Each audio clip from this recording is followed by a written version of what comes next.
Fala galera, meu nome é Edgar Coelho, sou de Minas Gerais, mas falo aqui do meu home office em Santa Catarina, em Florianópolis. Hoje eu vim aqui fazer esse primeiro vídeo para iniciar uma jornada nesse canal, onde eu vou compartilhar a minha história da remissão autoimune, como eu estou vivendo normalmente, sem fazer uso de medicação, com 3 diagnósticos de autoimune, que seria espondilite anquilosante, psoríase e síndrome de Meniere. E hoje eu vou estar aqui compartilhando a minha experiência no protocolo Coimbra, onde eu fiquei por 3 longos anos, né? E foi um tratamento que me ajudou bastante, um tratamento complexo de ser compreendido pela sociedade, mas eu vou relatar ao longo desse vídeo tudo que eu passei ao longo desses 3 anos, como foi o tratamento, se me ajudou, se não me ajudou, por que eu comecei, por que eu decidi parar. Então fica até o final. Eu sei que esse vídeo pode ser que fica um pouco longo, mas eu vou tentar compartilhar aqui com vocês a minha experiência enquanto paciente, a visão do paciente ali dentro, entendeu? Sem mentiras, do jeito que eu vivi. E para começar, pessoal, então eu já falei anteriormente, né, que eu vivi a espondilite anquilosante. Esse é um exame meu de 2021, a qual já dá para ver as minhas vértebras, né, calcificando. Quem for autoimune e tiver passado pela espondilite anquilosante sabe do que eu estou falando aqui, né, da calcificação das vértebras da coluna na parte inferior, próximo ao quadril. Aqui dá para ver também um infográfico deles aqui, como isso estava acontecendo comigo. E aqui tem os inúmeros diagnósticos que eu tive nessa fase inicial da espondilite anquilosante, como osteoporose, né? Eu estava vivenciando isso já no início de 2021. Aqui o meu fêmur, né? A rótula do fêmur, lado direito e esquerdo também estava passando muito por isso. Aqui onde eu sentia dor. Quem passa pela espondilite sabe que aqui é um dos lugares mais críticos, né? As grandes articulações de modo geral doem bastante. Eu tive problema bastante nessa parte aqui, tanto que eu mancava, minha mobilidade ficou limitada. E esse foi o início, né, desse processo. O diagnóstico também, através dessa desintometria, foi um diagnóstico também de osteopenia, né? Não vai dar para vocês verem aí na tela, mas é osteopenia. E é isso, né? Aqui tem umas ressonâncias que mostravam como estava a minha vértebra, né? Isso tudo antes do protocolo Coimbra, né? São exames de 2021. Esse aqui é de 2021 também. Esse já é de 2024, do ano passado, já não mostra tantas sequelas igual eu tinha, né? Eu não sei interpretar bem esses exames, mas os primeiros que eu fiz, eles têm o seguinte diagnóstico: sinais de sacroleite à esquerda, tendinopatia, tendinose, da origem dos adutores bilateralmente um pouco mais evidente à esquerda, sinais de osteite púbica bilateral associada a discreto edema da medular óssea do ramo isquiopúbico esquerdo. Então tá tudo aqui, ó. Esse exame de 2021, a situação estava bem crítica com a autoimunidade, né? E eu não estava passando só para a espondilite anquilosante, ela foi a que realmente me causou uma dor muito forte. E assim eu decidi procurar ajuda, né? Buscar ajuda. E passei por todos aqueles problemas com diagnóstico autoimune, né? Eu demorei demais e me acometi em vários tratamentos equivocados, né?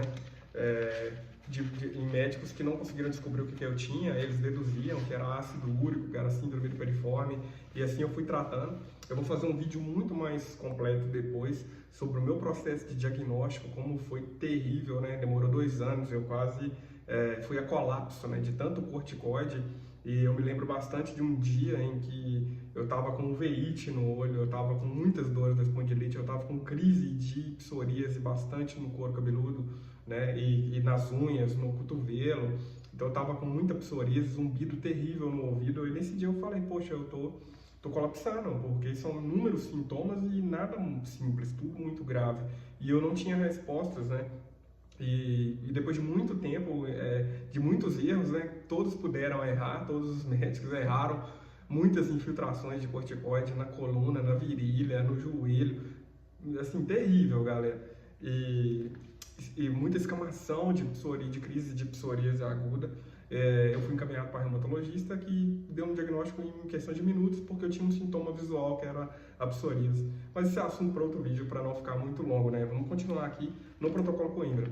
Então, eu cheguei até o protocolo Coimbra em 2021 ali, estava aquele resquício de pandemia ainda, em 2021. E aí, cara, eu vi que os comentários eram muito controversos, tinha a quem dizia que era bom, a quem dizia que era ruim. E aí eu fui pesquisar quem criou, né, que é a história do Dr. Cícero Coimbra, quem ele era, né, a formação acadêmica dele, para ver se eu podia confiar nesse tratamento. E aí fui entrando a fundo, fui vendo relatos de pacientes que estavam fazendo esse tratamento, vi muita gente falando também que as altas doses eram completamente arriscadas, né, poderia intoxicar um paciente, mas eu não queria me submeter naquele momento ao tratamento convencional, assim como eu não me submeti até agora. E eu vou explicar melhor o porquê disso. Então eu entrei em Juiz de Fora com um médico do protocolo Coimbra, especializado no protocolo Coimbra, encontrei via internet, via comunidades, processo que acontece com muitas pessoas autoimunes, e desloquei da minha cidade, que eu morava lá em Minas Gerais, interior de Minas Gerais, até o sul de Minas, para Juiz de Fora, onde eu consultei e fiz a minha primeira consulta.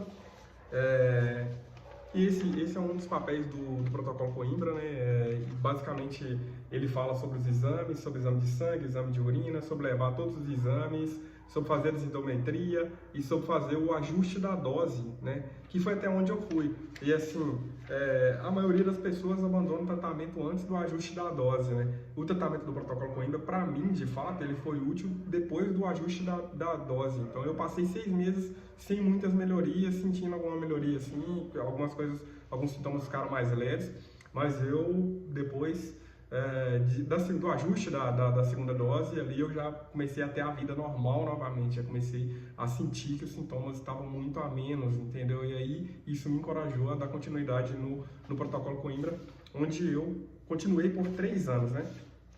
Então, assim, vocês que já devem ter pesquisado sobre o protocolo Coimbra, eu acredito que algumas pessoas que vão chegar até aqui estão, nesse momento aí, já tem alguma informação sobre o protocolo Coimbra. Então, você sabe que a dieta, devido à dose adequada de vitamina D que eles fazem lá, você tem uma dieta muito restritiva. E foi essa dieta que fez com que eu saísse do tratamento no início de 2024, final de 2023, onde eu iniciei o encerramento da vitamina D. Então, essa dieta, eu recebi ela lá. É a que eu recebi do outro médico de BH, porque depois de BH, que é mais perto de onde eu morava, e ela tem restrições de leite, iogurte, requeijão, cream cheese, ricota, pudim, todos os leites de caixa ou sacos plásticos, torta à base de queijo, sorvete, pizza, chocolate, creme de leite condensado, chantilly, whey protein. Então a restrição era muito alta e foi isso que aconteceu comigo, né? Foi por isso que eu desenvolvi no meu livro a dieta high in protein, que é alta proteína, né? E essa foi para compensar que eu não podia comer nada, né? Eu tinha muita restrição na fase do protocolo Coimbra. Mas, explicando tudo isso que aconteceu com vocês, os 3 diagnósticos que eu tive, isso tudo que aconteceu comigo, os 3 diagnósticos que eu tive, né? Ainda tenho, né? Porque eu estou em remissão, sem uso de medicação, mas eu não me considero curado. Eu considero que se eu comprometer os protocolos que eu faço na minha rotina diária aqui, eu vou ter sintomas novamente, mas eu estou há uns 3 anos sem sintoma da espondilite, vivendo completamente normal. E eu desejo isso para vocês. Então, o que foi a minha situação em relação ao protocolo Coimbra nesses 3 anos? A vitamina D, automaticamente, ela me ajudou a desinflamar o corpo. Eu sinto que ela me ajudou em níveis cognitivos, ela me ajudou a regular o meu sono. Eu senti que ela é um imunomodulador de fato. Eu senti o meu sistema imunológico mais equilibrado, sabe? Eu senti que ela agiu nesse equilíbrio. Então a vitamina D foi muito boa, mas ela não vem sozinha, né? É um protocolo. Então eu também fazia uso diário de 2 a 3 vezes por dia de outros suplementos, inclusive era ômega 3, própolis verde, magnésio de malato, e assim, todo dia incorporado na sua rotina, seu corpo não inflama. E isso mais os outros aconselhamentos do protocolo, que é manter a atividade física em dia, que é trabalhar o estresse, a alimentação, né? Evitar os ultraprocessados, o álcool. Então, tudo isso eu fui fazendo. E, cara, pra mim foi de extrema valia, porque eu comecei a ter minha vida normal, eu comecei ver as coisas, começar a pensar em cuidar de mim e não só me livrar da dor, né? Porque pensei em como eu poderia sair dessa situação, como eu poderia lidar com essa condição para sempre. E foi durante esses 3 anos de calma da doença, no protocolo Coimbra, que eu consegui fazer isso, organizar a minha dieta, organizar as minhas atividades físicas, organizar o meu estresse, aprender a meditar, a fazer as outras coisas para que não evite ter gatilhos da doença. Então, no montante geral, do início que eu entrei até a parte que eu saí, eu não tenho reclamações, eu não tenho contraindicações. Obviamente é um tratamento muito questionado. O médico brasileiro que desenvolveu, para mim isso deveria ser motivo de orgulho, inclusive. Eu acho que deveria ser melhor difundido, mas a gente entende que tem burocracias que tem que ser seguida no Brasil, que o protocolo Coimbra ainda não seguiu, eu não sei explicar ainda certo, e por isso ele não pode ser considerado um tratamento para doenças autoimunes.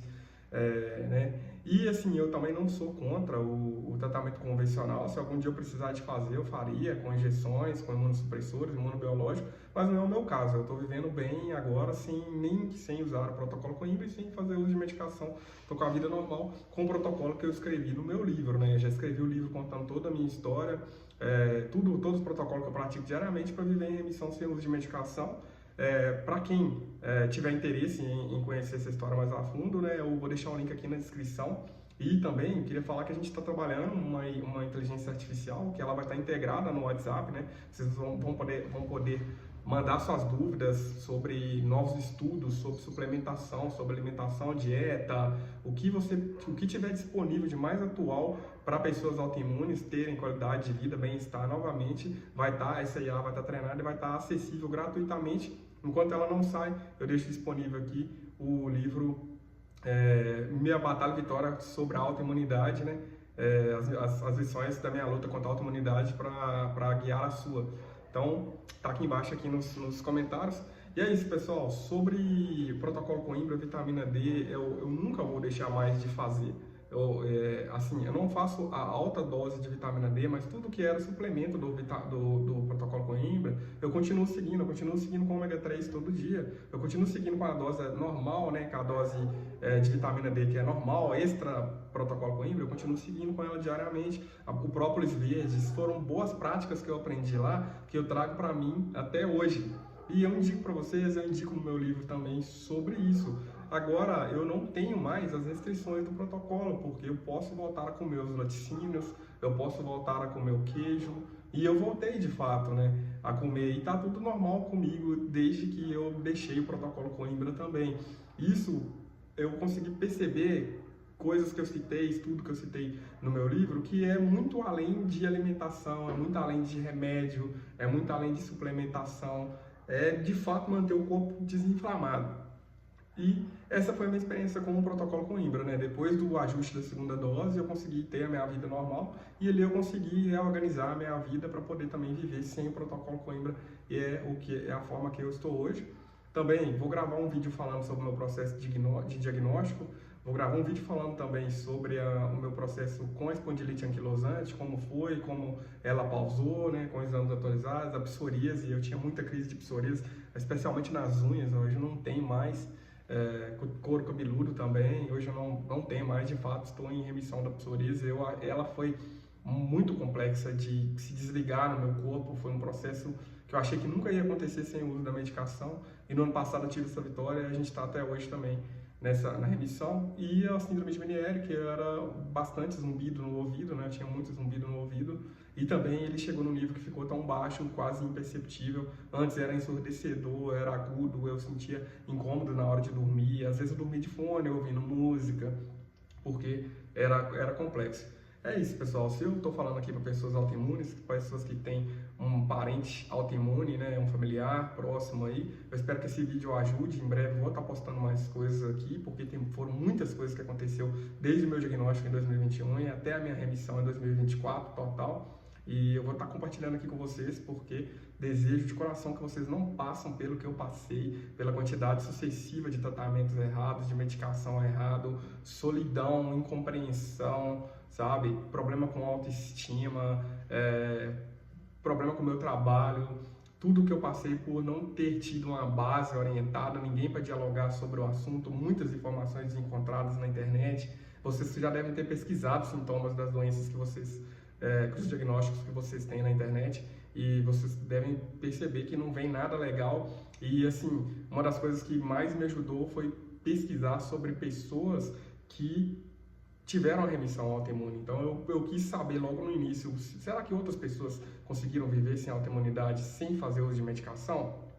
E eu encontrei essas pessoas, né?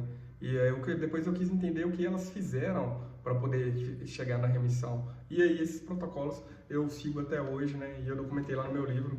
E é isso, né? Já tem algum tempo aqui para o meu primeiro vídeo, tem muita coisa para falar. Mas vai ficar para os próximos vídeos aí, melhoras para todos vocês.